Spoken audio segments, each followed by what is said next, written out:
Sa isang malayong kahariang pinamumunuan ng isang malupit na hari ay laman ng mga usap-usapan ang kakaibang ganda ng kanilang reyna na bihira lamang makita ng kanilang mga nasasakupan. Ang balitang tungkol sa magandang reyna ay nakaabot sa isang dayuhan at umusbo ang kanyang pagnanais na masilayan ang nasabing reyna. Sa kagustuhan ng dayuhan na makita ang reyna ay sinadya niyang puntahan ng kaharian. Dinala ng dayuhan ang kanyang mga kawal na may dala-dalang mga gong at tambol.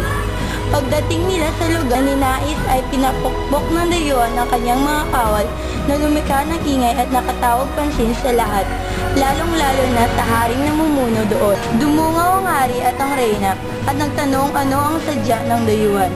Ngunit ang hindi alam ng hari na ginamit lamang ng dayuhan ang pag-iingay upang masilayan ang reyna na nais niyang makita.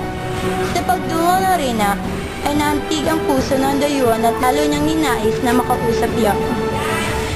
Nilitan ng dayuhan ang pulo ng magandang reyna at tumuwi sa kanyang kaharian. Pagkarating, ay hinimok niya ang mas lalong malaking lupo na kawal na sumama sa kanyang pagbalik sa pulo ng reyna na kanyang iniirog.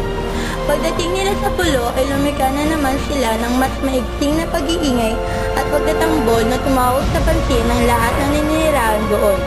Ngunit, iniyaan na lamang ng mga namumuno ang kanilang ginawa dahil sa kaalaman ng karamihan ay bumibisita lamang ang dayuhan. Ang hindi batid ng lahat ay may balak ng dayuhan na matuntun ang reyna sa pamamagitan ng paghuhukay sa ilalim ng lupa upang makita at makausap ang ninanais niyang reyna. Patuloy pa rin sa pagpapatunog ng gong at pagtatambol ng mga kawal ng dayuhan, ngunit lingid sa kaalaman ng lahat ay napasok na niya ang silid ng magandang reyna.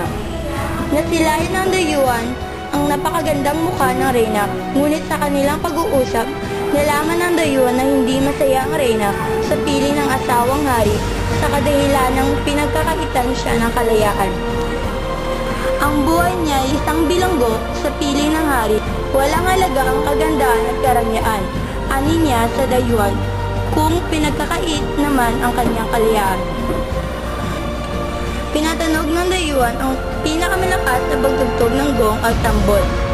Pag-akit ng hari sa pinakataas na parte ng kanyang kaharian, natanaw niya ang dayuhan na papaalis na sa pulo sa pamamagitan ng sasakyang dilayag. Laking gulat na lang ng hari nang napansin niyang kasama na ng dayuhan ang kanyang magandang reyna at sa pagmamadaling habulin ito ay nahulog siya at binawian ng buhay.